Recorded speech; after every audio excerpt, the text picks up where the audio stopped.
My uncle told me Mum wanted him to have the money. He said I was never around anyway, but he didn't know that Mum's best friend used to run a bank, and my mate is training to be a solicitor. They both made one phone call each. What happened next destroyed his entire family. The morning light falls across your kitchen table, catching the rim of a single ceramic mug. There are no other footsteps upstairs. No phone vibrating with a family emergency. No quiet sigh asking where you left a file or what time a doctor needs to be called. Just the steady rhythm of your own breathing and the clear realization that for the first time in decades, your hours belong entirely to you. You finally have the space you spent a lifetime building. Yet somewhere in the background, that familiar cultural hum persists. Friends asking when you will meet someone. Well-meaning articles suggesting your later years require a partner to feel complete. The unspoken implication that solitude means waiting, while partnership means settled. It creates a quiet tension between the peace you have carefully constructed and the lingering question of whether you should simply hand over the keys. Today, we will gently untangle that exact friction. We will explore why stepping away from late-life romance is not resignation, but profound clarity. By the end of this conversation, you will have unshakable validation that protecting your hard-won peace is never a compromise, but a quiet triumph. If nobody has ever told you that your peace is worth protecting, I want to be that voice for you today. Make sure you are subscribed so you never miss a conversation like this one. It is easy to romanticize companionship until you actually step into it. You might agree to meet someone for coffee, expecting a light, pleasant addition to an already full life. But I have spoken with hundreds of women who have felt the same invisible shift, a sudden, almost automatic regression back into the caretaker room. Think of it this way. Imagine spending years quietly renovating a home, clearing out the emotional clutter, placing your favorite chair exactly by the window, learning the precise temperature that brings you calm. Then, within months of a new partnership, you notice someone moving heavy, unlabeled boxes into that very hallway. They do not demand, they do not argue, they just arrive, and suddenly you are carrying the weight for him. You find yourself instinctively tracking his appointments, soothing his unspoken frustrations, quietly rearranging your own week to accommodate his comfort. It happens automatically, as if an old software program auto-boots the moment he appears. Sociological research on the second shift, updated through recent gerontological care studies, confirms this exact pattern. Women in their 60s frequently revert to deeply ingrained caregiving habits the moment a partner enters their orbit. The pull feels familiar because you lived it for years, but familiarity is not freedom. You did not spend decades earning your rest just to quietly hand it back. Recognizing the caretaker reflex before it fully unpacks is how you protect the sanctuary you have already built. Once you spot that reflex, you see something else entirely. How delicate your new rhythm actually is. Your daily autonomy is not a stubborn preference. It is a psychological stabilizer. Picture a finely tuned acoustic instrument. You spent years listening to the harmonics, tightening and loosening the strings until everything resonated correctly. Once that balance is set, a single, heavy touch from outside doesn't just play a wrong note. It throws the entire instrument out of alignment, leaving you to quietly, painstakingly recalibrate it piece by piece. Self-determination theory, widely applied in contemporary geropsychology, consistently identifies personal autonomy as one of the strongest predictors of cognitive vitality and life satisfaction in later adulthood. In practice, it looks like this. You wake when your body chooses. You move through a morning that requires no negotiation, no explaining why you need quiet, no performing to justify your own schedule. Introduce a partner who needs frequent reassurance, spontaneous plans, or steady check-ins, and the compromise seems harmless until you feel the friction. That cumulative weight pulls your nervous system out of its settled groove. Guarding your routine is not rigidity, it is preservation. Before we continue, I want to tell you about something I put together for women exactly like you.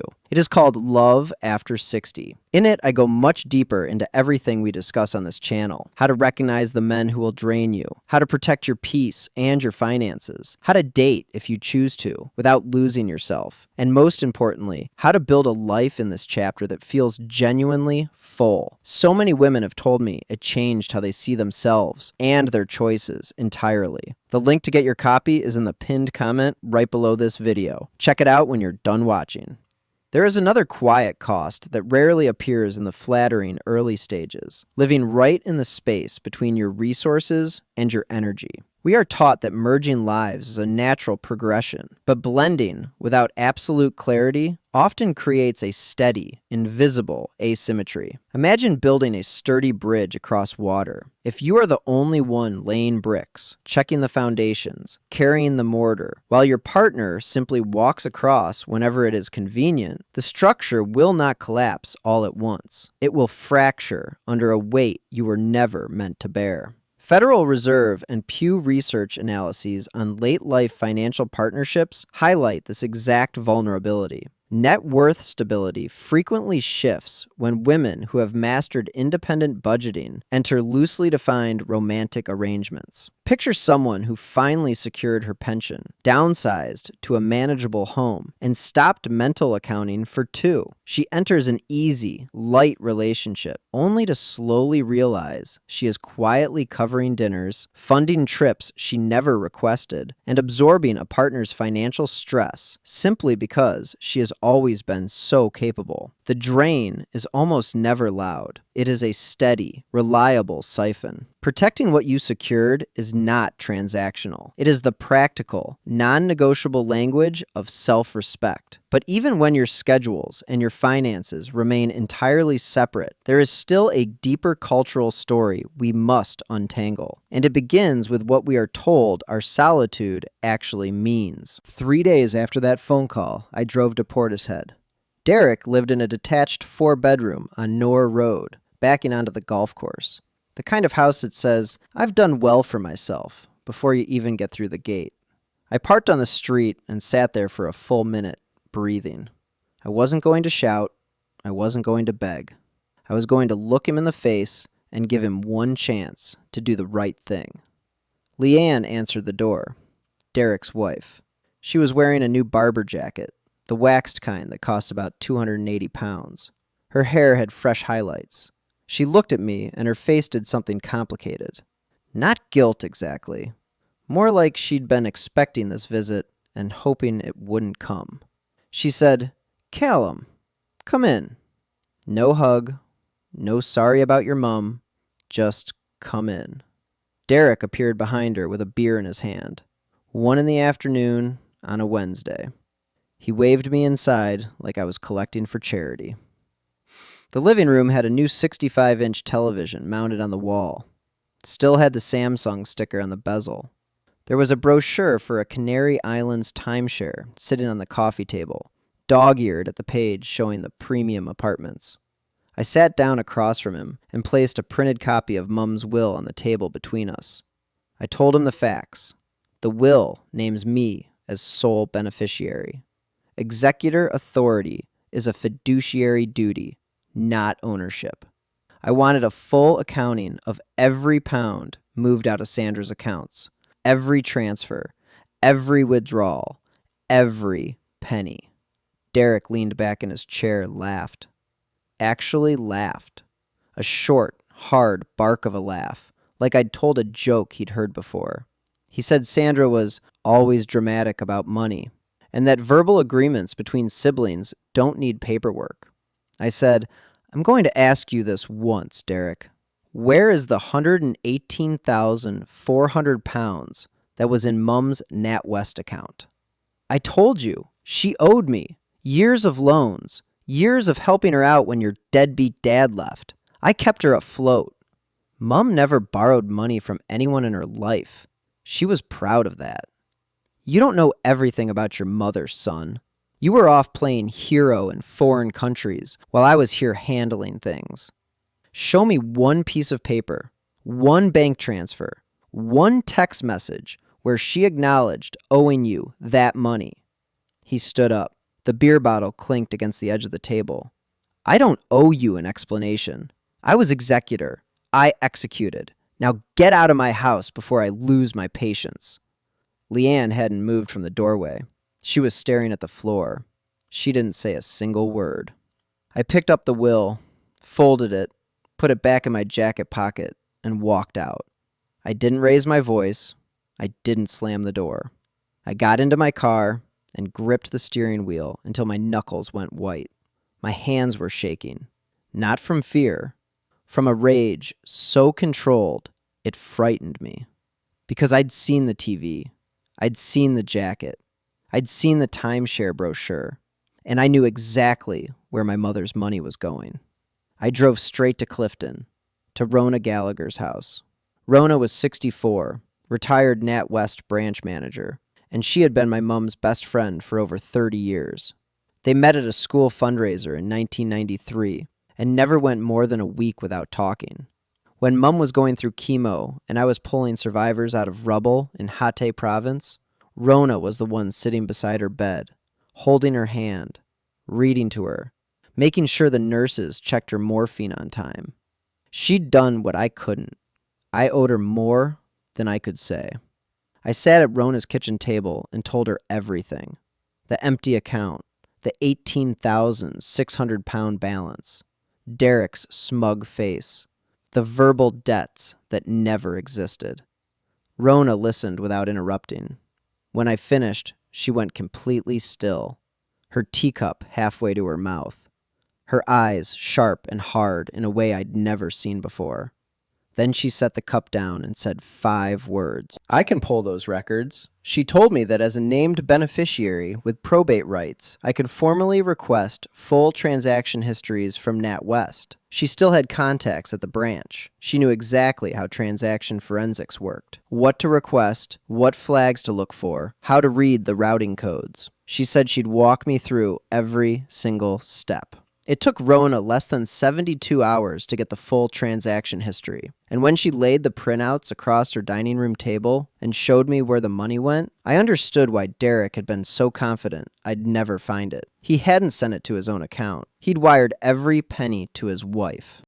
Rona laid it all out on her dining room table like a crime scene. 4 wire transfers from Mum's NatWest account to a personal Lloyd's account belonging to Leanne Hargreaves. 4 consecutive days, starting just 48 hours after my mother died. 34,000 pounds, then 31,400 pounds, then 28,000 pounds, then 25,000 pounds. Total, 118,400 pounds. Every transfer authorized using Derek's executor access. No loan agreements attached, no promissory notes, no solicitor documentation, nothing. Just 4 clean wires into his wife's account while my mom's body was barely cold. Rona pointed at the amounts with her pen and said something that made my blood stop. He split them deliberately. 4 transfers, all under 35,000 pounds. He was trying to stay beneath the threshold that triggers enhanced due diligence checks. She looked at me over her reading glasses. This wasn't impulse, Callum. He planned this.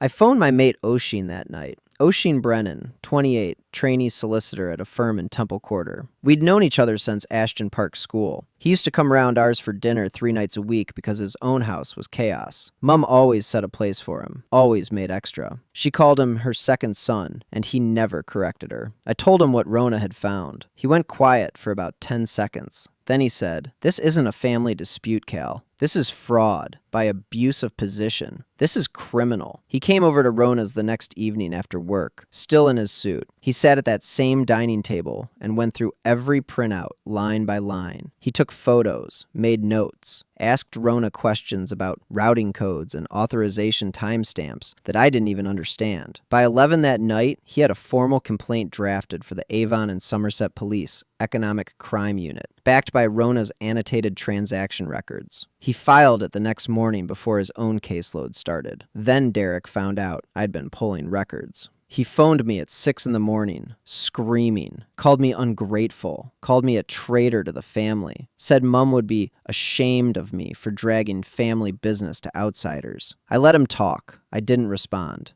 I just let the call record. An hour later, Leanne sent me a WhatsApp message. Long, rambling, full of exclamation marks and crying emojis. She claimed the money was a gift Sandra had made verbally before she died, that I was harassing a grieving family, that she would go to the police herself and report me for harassment. I screenshot the message and forwarded it to Oshin. He replied with 2 words. Perfect. Save. Then Derek started working the phones. He contacted 2 of Mum's old colleagues from St. Mary Redcliffe Primary, trying to get them to confirm Sandra had money troubles and that she relied on him financially. Both refused. One of them, a woman named Pat, who'd worked beside Mum for 15 years, phoned me directly. She said, "Callum, your uncle just rang me asking me to say your mum was broke. Your mum was the most careful woman with money I've ever known. I told him where to go. You should know he's trying to build a story." I thanked her and added her name to the file. Then came the document. Derek produced a handwritten loan agreement dated 4 months before Mum's death. It claimed Sandra had borrowed £14,000 from him, and at the bottom was what appeared to be her signature. He sent a photo of it to me by text, with no message attached, just the image, like a trump card. I forwarded it to Oshin. Oshin told me to stop all communication with Derek and Leanne immediately. Everything from now on went through legal channels only. He connected me with a senior solicitor at his firm who filed an emergency application for a freezing order at Bristol County Court under Part 25 of the Civil Procedure Rules, targeting Leanne's Lloyd's account. The court granted it within 5 days. Every penny in that account was locked. Simultaneously, the police fraud unit opened a formal investigation. I provided samples of Mum's genuine signature from her will, her mortgage documents, and her school employment records. A forensic handwriting analyst was engaged. Oshin worked on my case every night after his regular hours, sometimes until midnight. He told me once, at 2 a.m. over cold coffee in his flat, "Your mum was the kindest woman I ever met. We're getting every penny back." The forensic handwriting report came back on a Tuesday afternoon.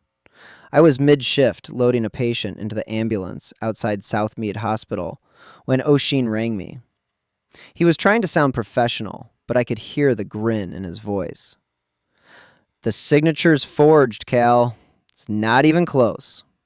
The letter formations are wrong, the pen pressure is inconsistent, and whoever wrote it is right-handed.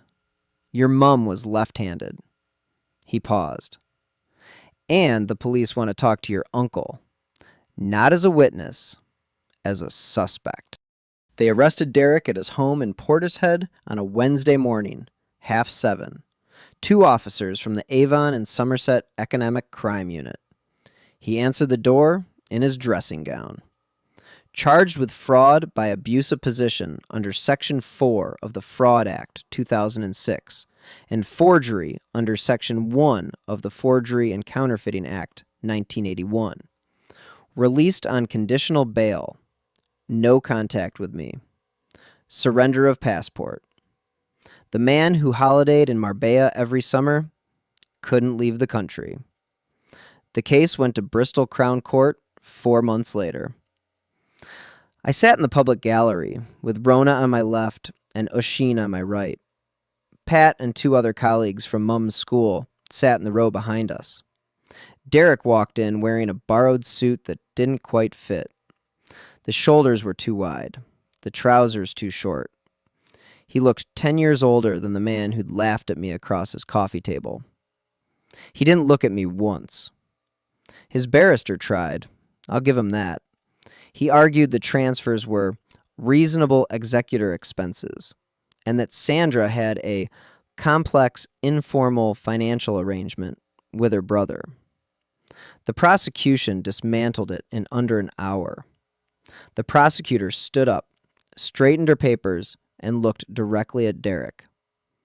"Mr. Hargreaves, can you produce a single document, a letter, a text, an email, a voice recording, anything in which Sandra Clark acknowledged owing you any sum of money?" Derek shifted in his seat. "It was between us. Family doesn't write things down." And yet you produced a loan document with her forged signature. You wrote things down when it suited you, didn't you? Derek said nothing. You took 118,400 pounds from your dying sister's account within days of her death. You wired it to your wife's personal account in structured amounts designed to avoid detection. And when challenged by your own nephew, you forged a document to justify it. She paused. Is that the behavior of a loving brother? Silence. The courtroom was so quiet I could hear the clerk's pen on paper. Guilty on all counts.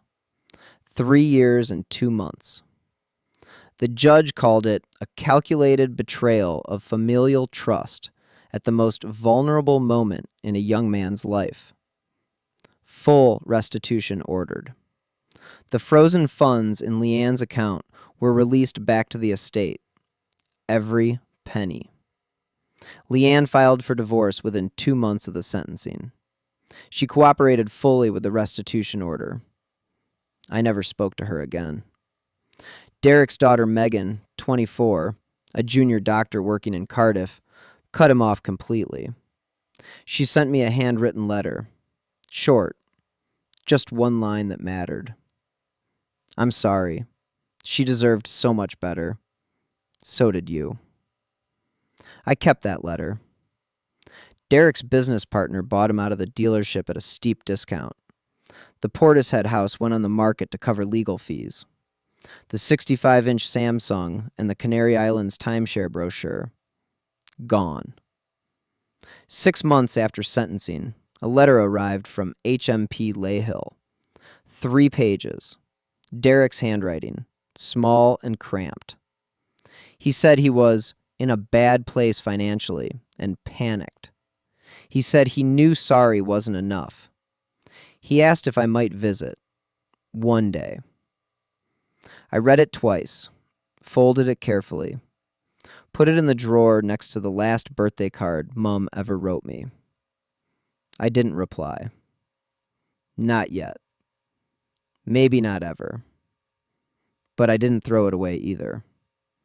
I don't know what that says about me. Maybe it says I'm still my mother's son. I used the recovered funds to pay off the remaining mortgage on the Bedminster house. I kept it. Repainted the kitchen the sage green Mum always talked about but never got round to. I set up a small bursary at her old school, the Sandra Clark Fund. £500 a year for a pupil going into healthcare. Rona helps me manage it. Oisin qualified as a full solicitor 6 months later. I bought him a bottle of Middleton whiskey, the good stuff, and wrote on the card, for the man who made sure Mum's last wishes actually meant something. People ask me if I hate my uncle. I don't. Hate takes energy I'd rather spend elsewhere. But I'll tell you what I do feel. I feel my mum. Everywhere. In the house she kept for me. In the money she saved, pound by pound, over 22 years. In the will she wrote so carefully, because she knew the world isn't always kind. She trusted her brother, and he betrayed her. But she also raised a son who wouldn't let that stand. And I think, wherever she is, that's enough for her. Ida, for sending my own uncle to prison? Maybe to some people, but my mum's savings weren't his to take. Her signature wasn't his to forge, and her memory, damn sure, isn't his to rewrite. I'm not the arsehole. I'm just her son.